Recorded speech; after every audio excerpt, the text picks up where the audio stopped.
I'm Anil Kumar. Welcome to my series on quadratic functions. I'm taking up this question number 3 once again. We need to find the quadratic equation from the given roots. The question here is, determine the equation of parabola with x-intercept minus 3 plus minus square root 5 and a y-intercept 2.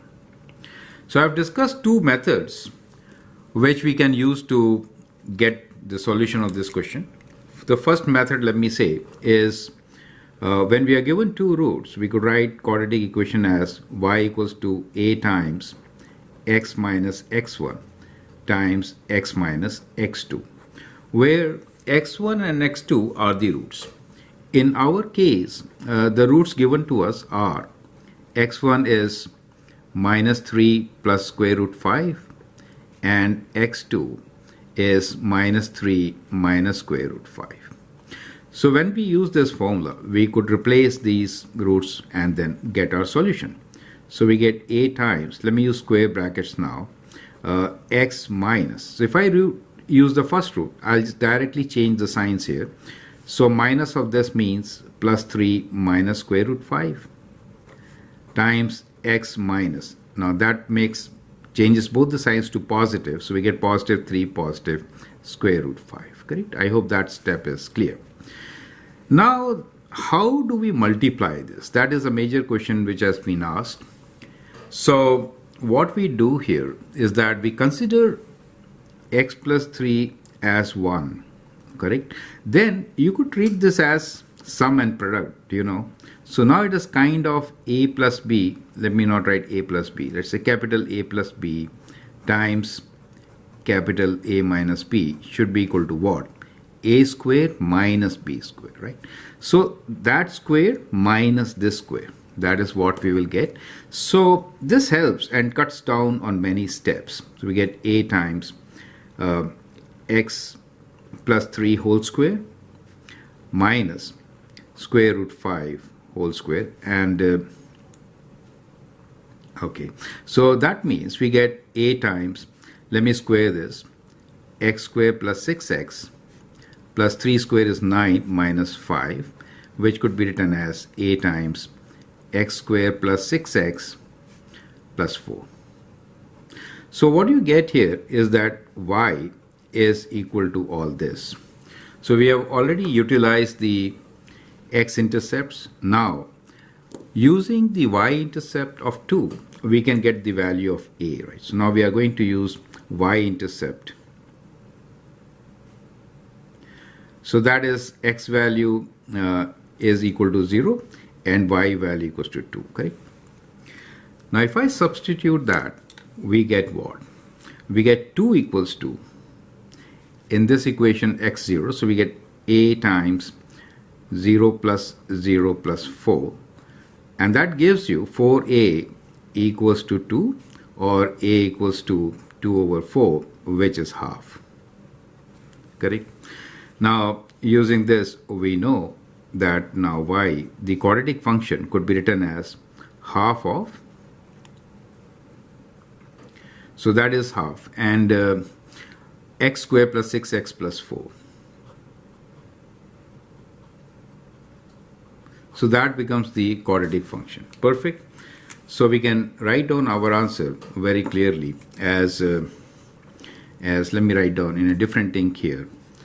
Y equals to half x square plus 3x plus 2. Right. So that becomes the solution when these two x-intercepts are given and the y-intercept is given. So let me call this as our method number 1. Now let me show you method number 2 also. We'll do third method in the next page. Method 2 was that any equation, quadratic equation, could also be written as y equals to a times, let me take this bracket here, x square minus sum of roots times x plus product of root.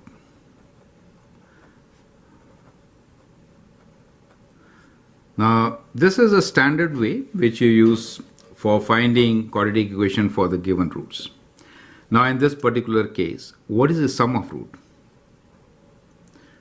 Sum of roots is what? So when you add minus 3 plus square root 5 and minus 3 minus square root 5, you do get minus 6, correct? So that becomes the sum of roots. So we can replace this. And the product is a square minus b square, right? So that is to say minus 3 plus square root 5 times minus 3 minus square root 5, and that gives you a square minus b square, which is 9 minus 5, which is 4.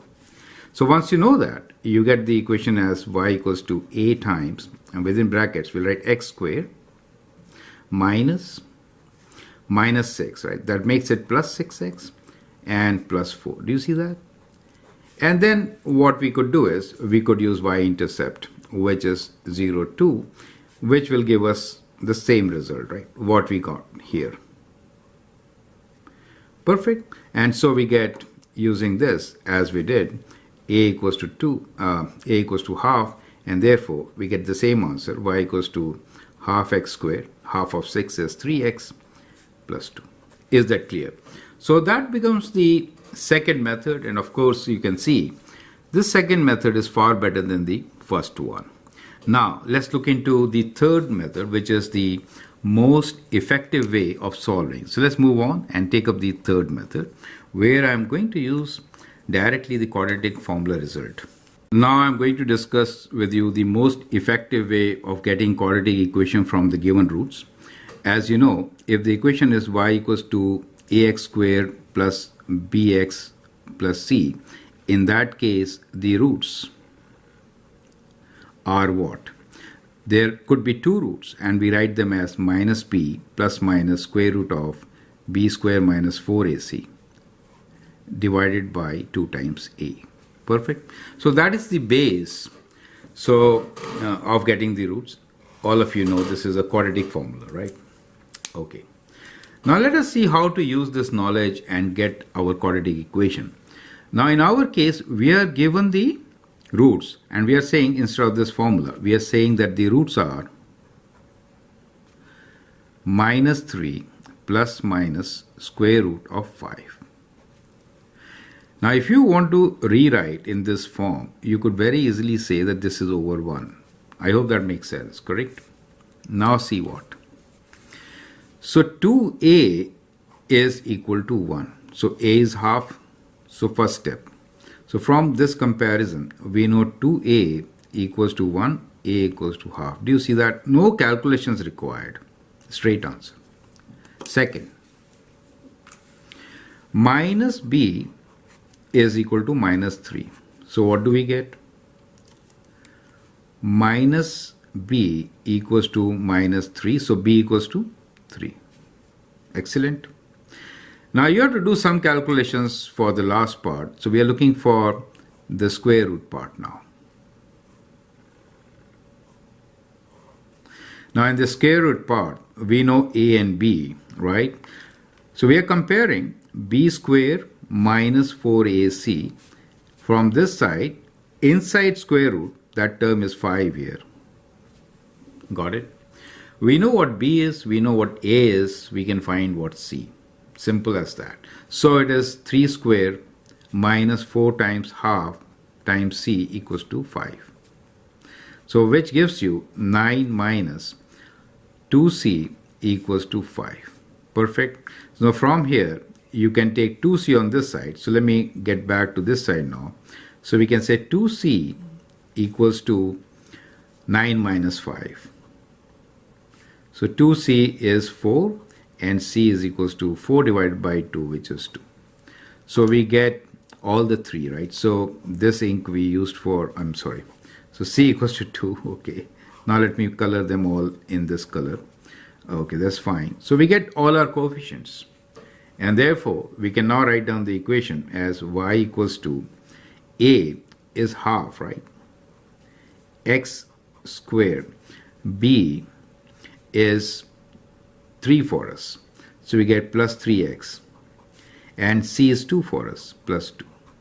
Do you see that part? So we get exactly the same equation without doing many calculations. So this is my method 3, and this is the most effective method.